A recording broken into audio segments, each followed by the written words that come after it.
Tired of your Gmail emails looking boring with default black text? Change the text color permanently in under 2 minutes. First, we'll open Gmail settings, then find the default text style option, and finally pick your new color. Let's go.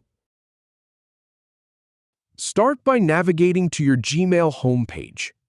Then, click on the gear icon at the top right corner to open Gmail settings. Now, click on See All Settings to open the full settings menu. Scroll down to the Default Text Style section. Click on the text color icon. It looks like an underlined letter A. Then, pick the color you prefer from the palette. Once you've chosen, click Save Changes at the bottom.